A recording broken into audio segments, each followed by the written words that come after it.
eu vou começar trazendo um seguinte estudo de caso. 1950. Julho. Final da Copa. Não uma final, né? Era o último jogo do triangular final da Copa entre Brasil e Uruguai. O Brasil jogava pelo empate. O Brasil perde pro Uruguai. É o que ficou conhecido como Maracanazo. Foi uma humilhação. O Brasil perdeu em casa de virada, com o Obdúlio Varela e os jogadores uruguaios dando porrada e humilhando os jogadores brasileiros, e eles com sangue de barata, sem saber reagir, tomando porrada e vendo o Uruguai virar o jogo. O Uruguai virou o jogo, cara, na força. Eles botaram, né, vamos dizer, mais do que uma bola de capotão em campo, né? Eles botaram muitas... E eles venceram o Brasil. Foi um trauma. A ideia do Brasil como o síndrome de vira-lata, o Brasil um país fraco, fica ali, até que vem a Copa de 58, o Pelé vence, e naquele período o Brasil já estava sendo o Brasil Bossa Nova, o Brasil do presidente Bossa Nova, um Brasil que estava começando a ganhar. Então o Brasil, ele entra num surto positivo ali. Então a Copa de 58 acompanha isso, que é quando o Brasil vira o país da Bossa Nova, por mais que tenha tido, teve o golpe de 64, teve uma crise que rolou ali no período do Kubitschek, foi um período de crescimento, de reconhecimento internacional do Brasil como um país interessante. Fato. Música, crescimento econômico, industrialização. O Brasil vai crescendo 10% ao ano a ponto de se tornar, à época, chega a ser a 7ª economia do mundo. Tá? Então, foi um período muito importante ali. Tá? Corta. O ano é 1982, 5 de julho de 1982. Uma seleção que jogava lindo, que jogava tão bem em termos de plasticidade com o time de 70. Ele perde para a Itália, naquilo que foi conhecido como o desastre do Sarriá. Foi um desastre. O Brasil inteiro chorou. A seleção do Zico, do Cerezo, do Falcão, do Sócrates, do Éder, do Leandro, do Júnior, perdeu. Foi um desastre. As pessoas choravam. Em 86, eu já tinha 2 anos de idade, o Brasil perde o pênalti, o Zico perde o pênalti e o Brasil perde para a França. E é eliminado nas quartas de final. Uma tristeza muito grande. Não igual a 82, mas uma tristeza muito grande. O Brasil perde a final em 98. Uma tristeza, uma certa humilhação, a ponto de convocarem os jogadores brasileiros para uma CPI, para saber se o Brasil entregou o jogo para a França. O Brasil ganha 2002. E dali em diante o Brasil vai se tornando um time menor no futebol. O Brasil perde ontem para a Noruega. Não foi mais uma final de Copa. Não foi um desastre contra uma Itália que foi campeão do mundo. Estamos falando de um país de 4 milhões e meio, 5 milhões de habitantes. Um país pequeno, muito rico, que tem outros esportes com prioridade, né? Eles têm uma espécie de eu não lembro do nome desse esporte, tá? O pessoal, por favor, no chat, o pessoal aqui tente lembrar. É um campeonato, assim, é tipo aqueles triatlon, só que você tem tiro, você tem andar de esqui, você tem um monte de coisa, é um pentátlon, eu nem sei o nome disso. É uma série de atividades ali esportivas, né, mescladas. Os noruegueses amam isso. Os noruegueses amam esqui, amam snowboard, amam handball e gostam de futebol. A Liga Norueguesa de Futebol nem é uma liga muito importante. Pois bem, este país, que nem vê o futebol como esporte principal e que está se divertindo na Copa do Mundo, eles foram na Copa do Mundo para se divertir. Esse time eliminou o Brasil. Eliminou e tirou onda, tá? Eliminou e tirou onda, botaram os brasileiros na roda. E eu queria muito saber, né? Como é que deu a enquete, Riso? Deixa eu ver. 56% indiferente pro nosso público. 56% indiferente, vou botar 10% feliz. Já 66% das pessoas não estão nem um pouco chateadas com a derrota dos brasileiros. Aí vem 27% triste e 7% muito triste. Eu acho que,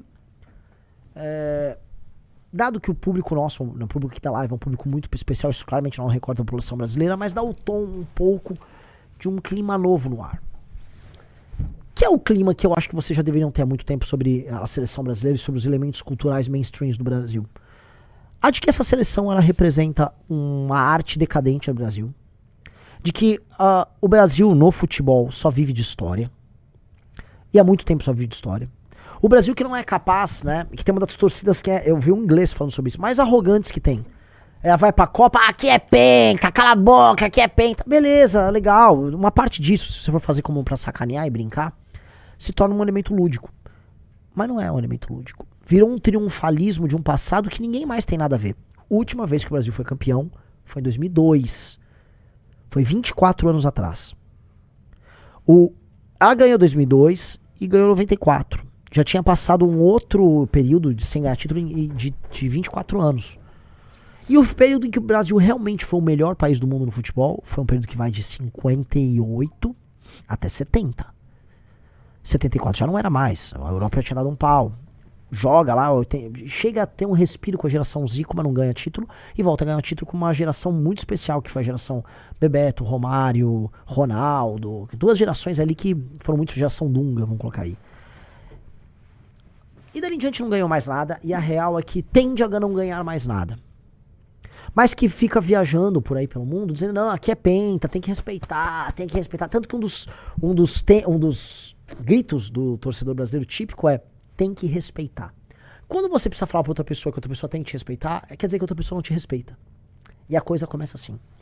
O Brasil é visto como um cachorro sem dentes. Palavras do Orlando Lima, muito sóbrias. O Brasil é um cachorro sem dentes. Ele acha que é muito brabo, mas ele não morde ninguém. E os gringos perceberam isso. Os gringos perceberam que os jogadores brasileiros são fragilizados porque parece que eles carregam uma herança muito pesada de um passado glorioso que não tem nada a ver com eles. E aí eles ficam permanentemente sob pressão porque o time brasileiro só pode vencer a Copa. A única coisa que ele pode fazer é vencer a Copa. E o torcedor só espera vencer a Copa porque é uma seleção pentacampeã e não sei o quê. E aí as pessoas precisam acordar para um problema. Eu vou usar essa analogia do futebol para trabalhar com todo o resto. O Brasil não é! Não é! E todo mundo sabe, uma das maiores nações no futebol há muito tempo. O lugar que fabrica os melhores jogadores do mundo chama França. O time que pratica futebol bonito chama-se França. O melhor jogador do mundo nos últimos, vamos botar aí, 50 anos é o Messi. Outro muito grande foi o CR7. Nenhum deles é brasileiro. O Brasil não é o maior formador de jogadores. O Brasil não joga um futebol encantador pros olhos. Não é. Só que chega a Copa do Mundo, a gente tem que entrar naquele surto de ficar se auto-enganando, ficar mentindo pra esse papo. Não, aqui é Brasil, tem que respeitar, é penta. Quem foi penta? O Pelé ganhou 3 títulos, a geração do Ronaldo, do Romário, né, venceu ali 2 e foi pra uma final. Temos que respeitar eles, mas eles estão velhos, eles não jogam bola mais. Romário é senador, Pelé morreu. Os jogadores atuais sequer mantêm uma certa tradição. Eu vou dar um exemplo. Quem dos jogadores dessa seleção que gosta de falar, aqui é penta, tem que respeitar. Qual dos jogadores dessa seleção, meus amigos, foi no enterro do Pelé? O Pelé morreu. Foi 2022 ou 23? 23? Pelé morreu em 23, o maior jogador da história, brasileiro. Morreu em 23. Deixa eu fazer uma pergunta pra todos vocês. Alguém foi no enterro do Pelé? Eles querem as 5 estrelas, que pelo menos 3 se devem ao Pelé. Alguém foi no enterro dele? Alguém se digna a falar com o Zagallo?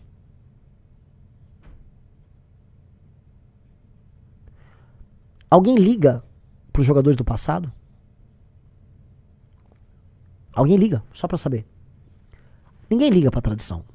Nós temos uma geração de jovens deslumbrados que são a cara do Brasil atual. O Brasil atual tem cara. O Brasil atual tem cara. A cara do Brasil atual é a cara da Virgínia. Tanto que a Virgínia teve um relacionamento amoroso com o Neymar e com o Vini Júnior. A cara, que é um bando de influencer, são influencers, pessoas que, sei lá, vou falar, essa seleção brasileira tem cara de Erika Hilton, de Daniel Vorcaro, de Nicolas Ferreira, de Wesley Safadão, de Eduardo Paes. Essa seleção brasileira tem cara desse Brasil contemporâneo, de Pablo Marçal, de um Brasil contemporâneo tosco. É um Brasil, eles têm a cara do Brasil, mas de um Brasil que não vai vencer nada. Esse Brasil nos moldes, nós sabemos, é um Brasil de malandro, o Brasil vendedor de bet. O Brasil do influencer vendedor de bet não ganha e não merece ganhar. E tá aqui a provocação, porque eu gravei vídeo sobre isso, tem gente batendo, você não entende futebol, isso aqui não é um papo sobre futebol. Isso aqui é um papo sobre povo.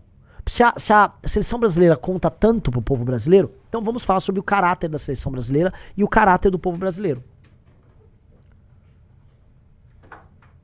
Tá? Vamos lá. Vamos lá, meus queridos amigos. A seleção brasileira, já que ela conta muito, ela é uma organização tocada pela CBF, que é tocada por membros do judiciário com uma grande influência do Gilmar Mendes, do IDP, a faculdade dele, que hoje é comandada por um presidente que vem da Federação de Roraima. Eu nem sei se existe futebol em Roraima. E se existe é irrelevante. O presidente da CBF é presidente da Federação de Roraima. Que nem torce para um time de Roraima, ele torce para São Paulo. Não sei o que, Chaldi é o nome dele. Samir Chaldi. O Samir tá lá por uma nomeação política. O filho do Gilmar Mendes estava comemorando que ele levou o Neymar pra Copa. E todo mundo sabe que o Neymar foi levado pra Copa a pedido dos patrocinadores, que iriam faturar mais com o Neymar indo pra Copa. Ora, a seleção brasileira é uma instituição mafiosa, tal qual outras instituições brasileiras. A CBF é uma instituição peremptoriamente mafiosa. Os jogadores têm a cara deste Brasil muito frágil intelectualmente, deslumbrado com a própria vibe, com as próprias aparições em redes sociais. São homens apaixonados pela visão que o mundo tem sobre eles, muito frágeis emocionalmente, e que não tem conexão com o brasileiro comum. Eu vou pegar um exemplo de uma outra derrota, que eu poderia falar das vitórias, mas vamos pegar uma outra derrota. No mesmo dia, há 44 anos atrás, dia 5 de julho de 82, perdi o Brasil. Vamos pegar um negócio, Riso? Por favor. Entra no YouTube e bota Voa, Canarinho, Voa. Eu quero pegar alguns... Voa, Canarinho. Escreve 82, Voa, Canarinho. Eu quero mostrar pra vocês como os jogadores daquele time de 82, eles eram profundamente brasileiros. Eles eram brasileiros comuns. E depois eu vou pegar... Primeiro mostra esse vídeo. Eu quero que vocês entendam, assim, que aquilo eram brasileiros. E aí quando aquele time perdeu, igual esse time perdeu, os brasileiros sentiram que perderam. Hoje, eu não sinto que os brasileiros sentem que perderam. Dói muito menos, por mais que ainda doa pra muita gente. Porque pra muita gente, como se a seleção brasileira participar da Copa é um momento em que nós brasileiros podemos participar com destaque em alguma coisa. E aí essa pessoa se apropria disso, se apega a isso, e o Brasil perde e fica mal. Aí fica triste porque o Neymar chorou. Eu vejo muita gente que nos acompanha completamente neymarizado. Neymarizado. Ai, nossa, o Neymar... E eu fico deprimido com isso, porque, pô, se você não entendeu que o Neymar é parte do problema, é que você não entendeu mais nada, cara. Todo mundo tem seu bolsonarismo e seu lulismo. No futebol, muita gente nos acompanha. Não, mas o Neymar foi patético nessa história toda. O Neymar foi uma vergonha. Uma vergonha. A história toda, a participação dele nessa Copa, um ex-jogador em atividade, a história foi vergonhosa, tá? Então, achou lá o vídeo, Riso? Fala, meus queridos, aqui quem fala é o Alan do canal Inevitável Cortes, e no meu segundo mês postando cortes aqui no YouTube de figuras do Partido Missão e do MBL, eu faturei cerca de 25 mil reais, ou um pouquinho mais de 4 mil dólares. E se você tem interesse em estar criando o seu próprio canal de cortes, eu preparei um treinamento 100% focado, mostrando o passo a passo para você estar conseguindo fazer seus cortes de figuras do Partido Missão e do MBL. Para acessar o treinamento é só clicar no primeiro link da descrição ou ler o QR Code que tá aparecendo aqui no meio da tela agora. E se você gostou desse vídeo, não se esqueça de deixar o like e se inscrever no canal. Te vejo no próximo vídeo. Aí, ó, Seleção Brasileira de 82, samba no avião. A seleção do Tele é a sua seleção? É a minha. Tem que confiar mais no Santana. Meu nome é Santana também. E a Copa é nossa. Leandro, Júnior, Cerezo, Falcão, Zico, Sócrates, Éder. Como é que você não ia ficar otimista? E o meu povo toma conta do cenário, faz vibrar o meu canário. Ele é o teste que ele faz, bola rolando, e o mundo se cantando, a galera delirando. Tô aí, quero mais. Tinha um elemento nesses caras, assim, mas os jogadores atuais gostam de samba. Hoje nem isso, né? Tinha ainda, o último foi a turma do Ronaldinho Gaúcho. Essa turma aqui tá ouvindo cada um sua música num fone. E esses caras eram brasileiros comuns. Essa música, inclusive, foi composta pelo próprio Júnior, que era lateral esquerdo dessa Copa. Eram pessoas comuns, eles estavam num voo normal, ninguém estava de primeira classe, nada. Eram pessoas comuns, parte de um país comum, que você podia encontrá-los na rua. Se você andasse pelo Rio de Janeiro, você encontraria o Zico, andando provavelmente com, sei lá, um Escort, um Del Rey. Tente achar agora o outro vídeo, Riso, por favor. Zico...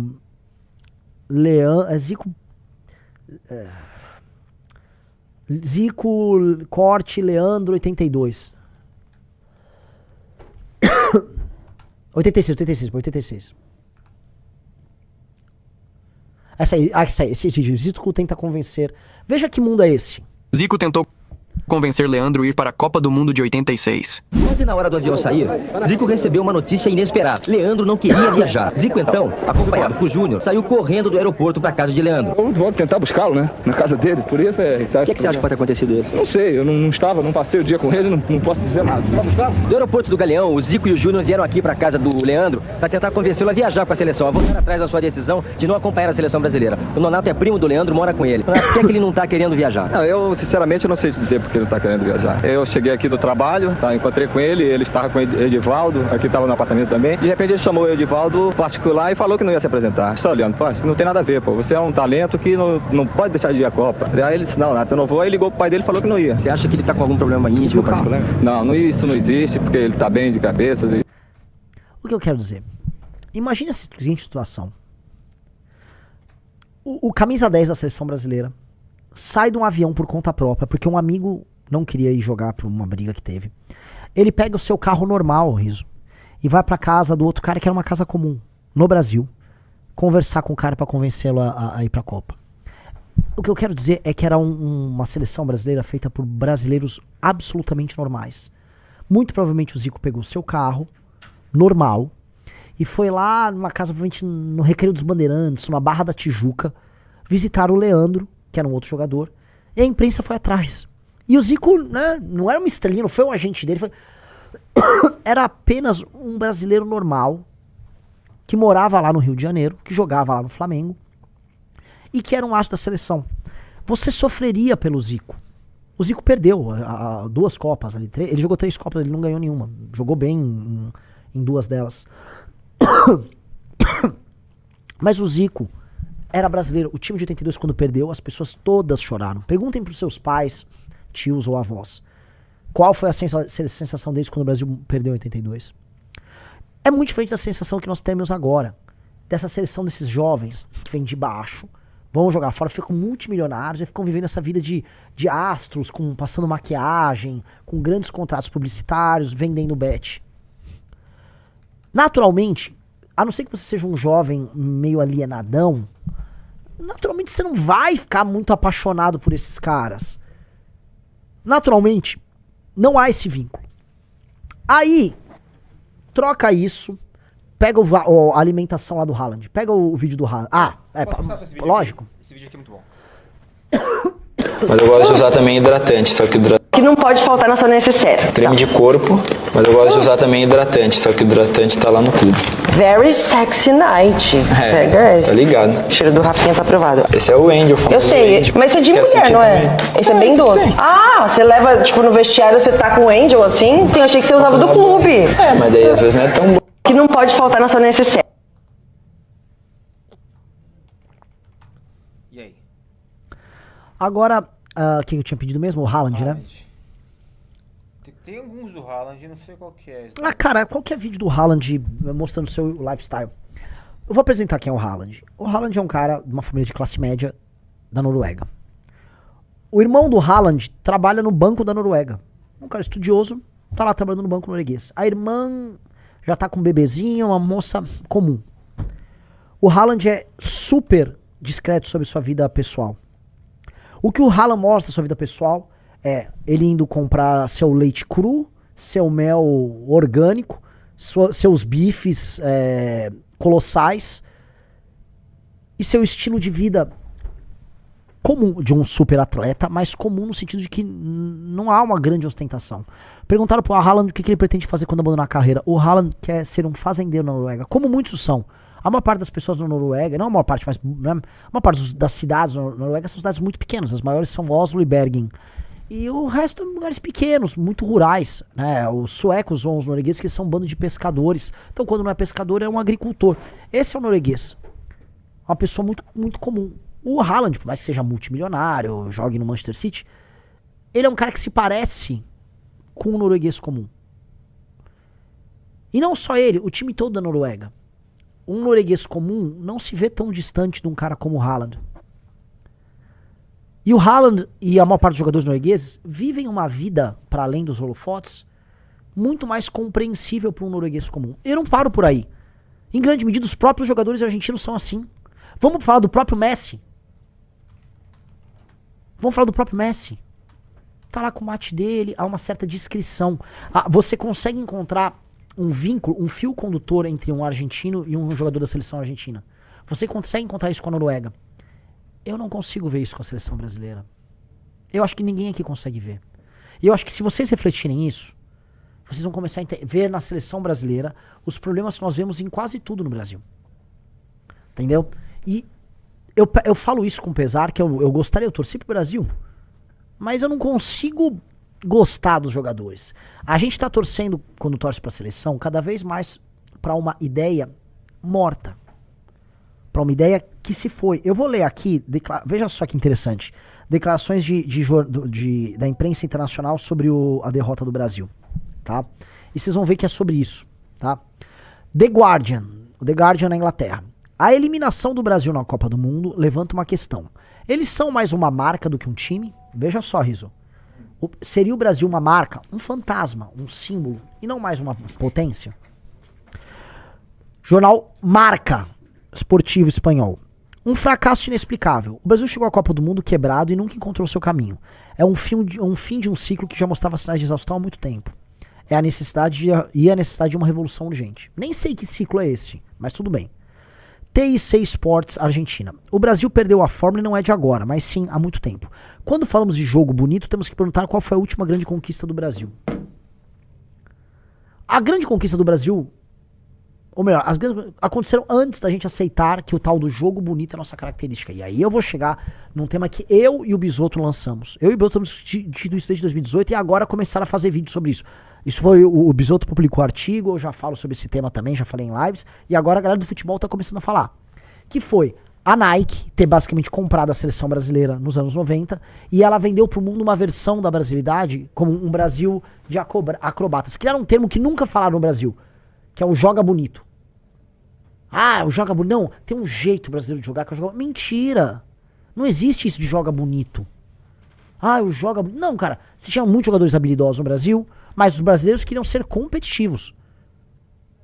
O Brasil era competitivo. Não adianta você jogar bonito e não ganhar. O pessoal voltava puta se não ganhava. Então criaram a ideia de que o jogar bonito é você ter jogadores acrobatas. E nossos jogadores, na maior parte, não eram acrobatas. Didi não era acrobata, Vavá não era acrobata. Nós tínhamos o Pelé, que também não era um acrobata. Ele tinha muita habilidade, mas ele era muito funcional. O Pelé fazia gol. Tinha o Garrincha, ele era um acrobata. Era um acrobata. E era um acrobata funcional. Só que aí pintaram uma imagem internacional sobre nós mesmos que nós somos acrobatas. Meninos que jogam bola na favela e que depois vão fazer acrobacia, piruetas. Isso é o joga bonito. Isso é uma mentira, cara. Nós aceitamos um papel internacional sobre nós mesmos em que nosso papel no mundo é entreter as pessoas, como se fosse o Harlem Globetrotters, que é um time de basquete de mentirinha, que faz grandes acrobacias e faz performances engraçadas. Harlem Globetrotters. O Brasil virou o Harlem Globetrotters do futebol. Com a diferença que nem mais temos habilidade. Os outros roubaram toda a habilidade. Os outros aprenderam a jogar bonito. Não, nunca existiu. O termo joga bonito foi inventado pela Nike. Nike inventou. Nós tivemos nossa personalidade definida pela Nike. Joga bonito parece o nome de programa social do Lula. É verdade. O Androne falou, até o Zico não era acrobata. O Zico nunca foi acrobata. O time de 82, que tinha um jogo bonito, não era um time de acrobatas. Era um time de toque de bola. Um time de jogo inteligente. O time de 70 fazia jogadas... Não era um time também de acrobata. Ninguém ficava lá dançando. Não tem nada disso. Era um time coletivo. Rivelino jogou numa outra posição. Gerson jogou outra. Todo mundo teve que se adaptar pra colocar os caras em campo. Time coletivo. E aí venderam, não, na verdade vocês são acrobatas. Porque isso é uma visão quase racista que eles têm sobre pessoas do terceiro mundo, que a ideia é que no terceiro mundo você faz acrobacias e piruetas, enquanto lá no primeiro mundo eles são organizados e disciplinados. Vocês entenderam? Um cara botou tipo bobo da corte, exatamente. E aí, enquanto falava, não, vocês são dançarinos, vocês são acrobatas, os ingleses chamam a gente de samba futebol. Eles sambam e jogam futebol. Mentira. A maior parte dos jogadores ouvem sertanejo, tá? E, cara, eles aprenderam a driblar, eles trouxeram jogadores das suas ex-colônias na África, montaram grandes times e o Brasil só perde. E é isso. É isso. Nós compramos esse papo. Ninguém em sã consciência consegue de verdade gostar ou se ver na figura dos jogadores atuais. Não à toa que o torcedor... Quem é o torcedor, Riso? Arquetípico desses jogadores. Quem representa o torcedor ideal desses caras? Eu tô jogando aí é um desafio. Quem é o torcedor brasileiro ou a figura que gosta de futebol brasileira mais famosa no mundo, que é um dos maiores influencers do mundo e é brasileiro? É o Luva de Pedreiro? Luva de Pedreiro. Entendeu? Luva de Pedreiro, ele é um influenciador de nada, ele é um sujeito que mal sabe falar. E ele é um torcedor de futebol. Fala, receba! Ele é um símbolo disso também.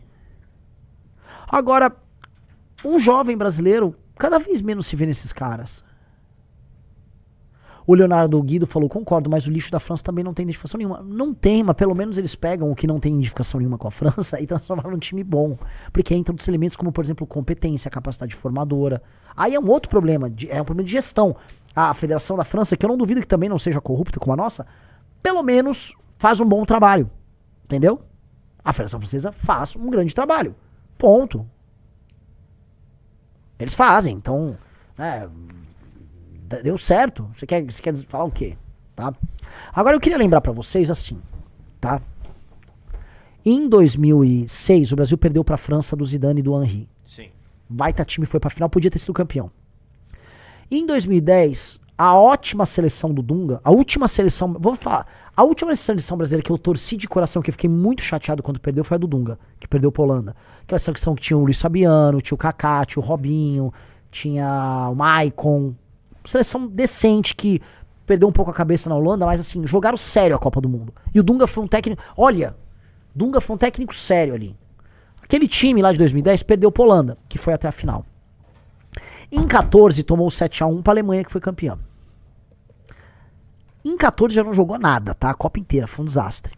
Foi. Pegou um time forte com esse da Exato. Alemanha. Chegou a Alemanha, toma, atropelou e morreu. Em 18, perde pra famosa geração belga, forte geração belga. Em 22, Iso, perde pra decadente e velha geração croata. Ok.